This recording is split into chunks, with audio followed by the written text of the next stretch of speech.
tema muy cotidiano, muy de todos los días y que seguramente te va a interesar. Vamos a hablar sobre los métodos de conservación de alimentos. Atención al tema porque el propósito es que visualices cómo la química tiene un aporte sustancial en el aspecto de lo que sería el consumo humano. Vamos a hablar entonces de lo que es métodos para conservar alimentos y vamos a comenzar con una situación, haciendo una aclaración. La generación de microorganismos en nuestros alimentos es totalmente, pues no se puede quitar, es totalmente pues la forma en la cual se va a llevar a cabo los procesos de descomposición, no hay forma de eliminarlos. Podemos emplear estos métodos que te voy a dar a conocer el día de hoy, sin embargo, pues cabe aclarar que esos microorganismos seguirán generándose, lo que va a ocurrir es que va a ser más lenta la forma en la cual se van a presentar. Entonces, cuando hablamos de estos microorganismos, pues ya decíamos, van a ser parte de lo que es una red trófica y su situación es que van a permitir la putrefacción de la materia orgánica. La mayoría de estos son bacterias y la intención de un método de conservación de alimentos es ralentizar el proceso. A final de cuentas, decimos que no existe ningún método que pueda eliminar esa parte en la cual se van a descomponer los alimentos, pero sí podemos hacer que sea más lento ese proceso. Pues bien, dentro de lo que es este asunto, las bacterias pues pueden provocar infinidad de enfermedades, sin embargo aquí te hacemos alusión a tres, que es la gastroenteritis, la listeriosis, la salmonelosis o igual puedes llegar al botulismo. Entonces, atención, estas son solamente algunas enfermedades, en realidad si hacemos un análisis, estos microorganismos traen consigo bastantes consecuencias a lo que es la salud, consecuencias negativas. Ahora, dentro de estos métodos vamos a comenzar por el más simple y que seguramente identificas con plenitud, la refrigeración. ¿A qué le llamamos refrigerar? Pues simplemente a reducir la temperatura hasta los 4 grados Celsius. Entre 4 y 6 grados Celsius estamos hablando que tienes alimentos refrigerados y que obviamente las reacciones bioquímicas van a ser más retardadas. Esa es la intención del método. Otro método es la congelación, muy similar al anterior, sin embargo, analiza el rango de temperatura en la cual se está manejando. El rango de temperatura para el proceso de congelación es inferior al de refrigeración. Oscila entre los 0 grados Celsius hasta los menos 18 grados Celsius. Depende de qué alimento se esté refrigerando o en este caso congelando para que se pueda emplear la temperatura óptima. Sin embargo, pues sí hacemos la aclaración, es una temperatura muy inferior a la de refrigeración.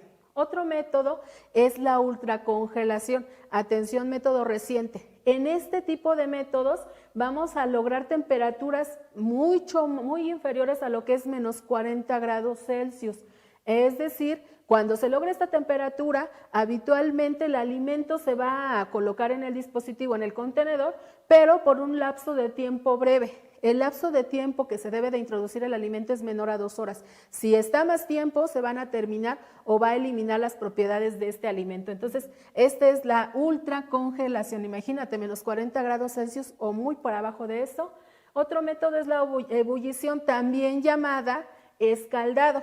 ¿A qué le llamamos ebullición? Pues estamos hablando que este va a ser un paso previo para lo que es la congelación de los vegetales habitualmente, se emplea mucho en estos. Y lo que pasa es que esos vegetales se van a sumergir en agua hirviendo. Esto tiene la intención de matar cualquier bacteria que esté presente en ellos. Entonces estamos diciendo que esta ebullición pues es habitual para matar gérmenes y patógenos dentro de lo que es alimentos de origen casi siempre vegetal.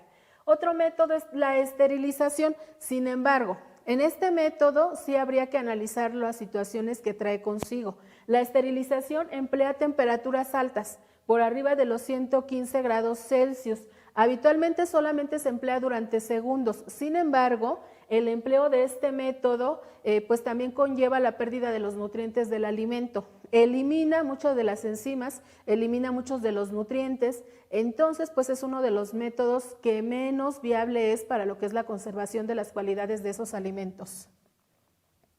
Otro método es la pasteurización y seguramente te suena con lo que son los productos lácteos, la leche, ¿cierto? ¿Este a qué se refiere? Pues dentro de la pasteurización vamos a tener ahí descompensaciones de temperatura para poder matar patógenos o bacterias. Me dice que vamos a manejar temperaturas de 80 grados Celsius que van a permitir que el alimento mantenga la mayoría de sus propiedades y características. También aquí hay una circunstancia, la limitación de es que mata a las bacterias, sin embargo las esporas pueden resistir. Por esa razón, también después de elevar la temperatura, pues se va a realizar lo que es una temperatura baja. Hay dos presentaciones de la temperatura, una alta y una baja. Esto con la intención de matar tanto aquellas bacterias que resisten calor como aquellas que resisten el frío. Sin embargo, estos alimentos una vez que comienzan a ser utilizados o son desenvasados, es necesario que los tengas dentro del refrigerador. De lo contrario, pues van a comenzar a generar ahí bacterias y estas bacterias te pueden dañar la salud. Otro método es la fermentación. Atención a este método. Es un método en el cual se está acelerando una descomposición y en el cual se presenta lo que es la formación de microorganismos, pero esos microorganismos, atención, son benéficos para lo que es las características finales de este producto. Por ejemplo, en este caso de la fermentación nos da origen a una infinidad de alimentos. De hecho, es uno de los métodos por preferencia empleados por la rama gastronómica, ya que nos desarrolla ciertas peculiaridades. Por ejemplo, la leche te la puede transformar en queso y como está fermentado, como es un fermentado láctico, ¿qué va a suceder? Tiende a tener mayor resistencia a lo que es la etapa de descomposición. También tenemos la desecación. En este método lo que se permite o lo que se hace es eliminar la humedad. Recordemos que las bacterias requieren un medio acuoso, habitualmente requieren una fuente líquida, humedad, para poder desarrollarse, para poder multiplicarse. Ahora también vamos a ver que las condiciones, estos alimentos habitualmente se mantienen a condiciones ambientales y pues sabemos que estos cuando están al aire libre van a comenzar a extraerle líquido y de esa forma se van a poder conservar. Otro método es la salazón. En la salazón, pues como su nombre lo dice, estamos haciendo uso de lo que es la sal, en este caso cloruro de sodio. Habitualmente hacemos uso del cloruro de sodio, recuerda que es una sal binaria, un compuesto generado a partir de un metal y un no metal, donde hay gran diferencia de electronegatividad, por eso se presentan iones de sodio y iones de cloro, aniones de cloro, cationes de sodio. En este caso, ¿qué va a suceder? Pues la sal va a actuar como extractor de humedad y al quitarle la humedad a la bacteria la estás matando. Otro método es el ahumado. En este hay alimentos que se van a exponer a lo que es una masa de humo. Esa masa de humo lo que va a hacer es desarrollar un sabor característico del alimento, pero también nos está evitando lo que es la formación de los microorganismos. Tiene una acción antimicrobiana. Entonces, este también da, ya decíamos, un sabor característico a esos alimentos. Otro método muy empleado, por cierto, es la acidificación. Esta acidificación, pues vamos a aumentar el grado de acidez. Ese pH se va a modificar de tal modo que el alimento se vuelva ácido. Recuerda que la escala del potencial hidrógeno nos mantiene con 14 divisiones y dentro de estas 14 divisiones nosotros tenemos esta escala. Tenemos el 1, el 7 y el 14. Si se encuentran en este rango de lo que es 1 y menor que 7, ¿qué va a suceder? Pues estamos diciendo que se trata de un alimento ácido. Ese alimento ácido se caracteriza por su sabor agrio y a final de cuentas, pues obviamente va a mantener por mayor lapso de tiempo el alimento. Habitualmente se hace mediante adición de ácido acético, es vinagre, ácido acético y también lo que es ácido cítrico. Estos son unos de los más habituales para hacer la acidificación de forma más natural y pronta. Agregamos vinagre y agregamos jugo de limón. Otro método es la deshidratación. ¿Qué tiene que ver la deshidratación? Pues en la deshidratación vamos a extraer el agua del alimento. Atención, este método es muy viable porque habitualmente no mata ninguna enzima, no va a descomponer ni tampoco va a alterar las propiedades del alimento. Entonces es uno de los métodos más empleados hoy en día porque nos permite tener el alimento con las mismas propiedades. Solamente le estamos extrayendo el agua y una vez que lo humectas, vuelve a tener la misma consistencia y también la mayoría de sus características y propiedades prevalecen. Otro método es el envasado al vacío. Una vez que tenemos un artículo envasado, ¿qué va a suceder? Recordemos que gran mayoría de las bacterias requieren aire, requieren en cierta forma un medio en el cual dispersarse. Si nosotros lo que hacemos es extraer el aire que rodea ese alimento, ¿qué va a suceder? Vamos a dejar sin oxígeno a las bacterias y este factor a algunas bacterias les va a impedir que puedan crecer, que se puedan desarrollar. Otra situación de otro método es la liofilización. Este método que va a ocurrir, pues también tiene mucho que ver con el envasado al vacío. En este caso va a ser uso o va a ser el agregado de varios métodos. Se va a congelar de forma muy rápida, habitualmente con una escala menor a menos 30 grados Celsius o por arriba de esa temperatura. Después se calienta. Primero lo sometes a una temperatura extrema fría, luego lo calientas y aquí la circunstancia o la característica de este método es el tránsito de estados de agregación. Pasa de sólido directamente a gas, no pasa por el tránsito de líquido, lo cual deja sin medio activo a lo que son las bacterias. Por ello es también bastante utilizado. Otro es el escabechado. En el escabechado, ¿qué va a ocurrir? Pues habitualmente vamos a emplear una solución, una disolución, que la cual segregue o baña nuestros alimentos. Habitualmente estamos hablando de lo que es sal y vinagre. Esta va a permitir que la sal actúe como deshidratante, elimina la fuente de humedad y en el caso del vinagre va a acidificar. Entonces en realidad sería la unión de dos métodos, acidificación y salazón. De esta forma, en mayor medida podemos eliminar esas bacterias que nos pueden ocasionar alguna enfermedad.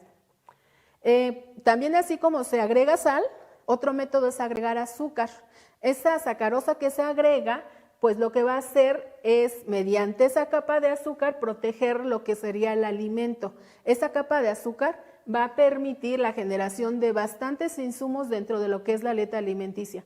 Tenemos, por ejemplo, la generación de mermeladas, de compostas, de leches condensadas y esto pues es con la intención de que ese azúcar pueda reaccionar como lo que es un método de conservación. Muy utilizado también, por cierto. Otro paso específico y caso particular de la química es la agregación de aditivos. Estos aditivos son sustancias que en su mayoría no van a afectar directamente al alimento. De hecho, van a resaltar algunas de sus características. Atención a estos porque nos menciona claramente. La intención de un aditivo químico es esta y es fundamental que la visualices. Vamos a evitar, estas en lugar son sustancias químicas que no van a dañar. En forma generalizada nos dice que son sustancias que solamente alteran o mantienen o exaltan algunas características de lo que serían los alimentos. De esta forma nos va a ayudar a eliminar lo que son las toxinas de lo que son algunos alimentos y matar algunos patógenos. Dentro de estas tenemos, por ejemplo, la irradiación. Vamos a exponer a radiación a todos esos alimentos, habitualmente rayos X o rayos gamma. Estos van a descomponer, van a destruir el material genético de esa bacteria, por lo tanto ya no se va a poder reproducir. También tenemos lo que son los aditivos que ya mencionábamos. Muy fundamental que entiendas, las propiedades organolépticas se mantienen, es decir, el color, el olor, la textura, la forma de ese alimento va a prevalecer. Esa no se va a contar o no se va a destruir. Tenemos, por ejemplo, la pectina y el agar, que son utilizados tanto para gelificar o también para hacer lo que es estabilizantes dentro de lo que son los procesos alimenticios. Hay varias sustancias de este tipo, habitualmente pues nosotros conocemos o hay algunos de origen natural, como por ejemplo el ácido ascórbico y el ácido cítrico, ya lo mencionábamos, ácido acético. Son aditivos que en realidad pues algunas sustancias naturales nos los proveen y pues de esa forma podemos hacer uso de ellos. Otros son también, o una de las funciones bastantes características de estos aditivos son lo que son las conservantes, otros son también antioxidantes y también emulgentes. Estos también son aditivos que se adicionan, como su nombre lo dice, a los alimentos. También tenemos algunos que van a espesar el alimento, otros que van a estabilizar, otros que van a evitar que se aglomere ese alimento, es decir, que su estructura se vuelva masosa y se comience a compactar. También tenemos lo que son potencializadores del sabor, sabores artificiales, de esta forma nos agrada más ese alimento. Otros son los gelificantes, los espumeantes, los gasificantes, Tenemos bastantes conservadores y en este caso bastantes aditivos químicos que nos van a permitir mantener las características de los alimentos. Otros, por mencionar algunos, son los humectantes, agentes de recubrimiento y gases propulsores. En realidad es infinita la gama de estos aditivos químicos y como te puedes dar cuenta, vivimos todos los días con ellos. Nos vemos hasta la próxima.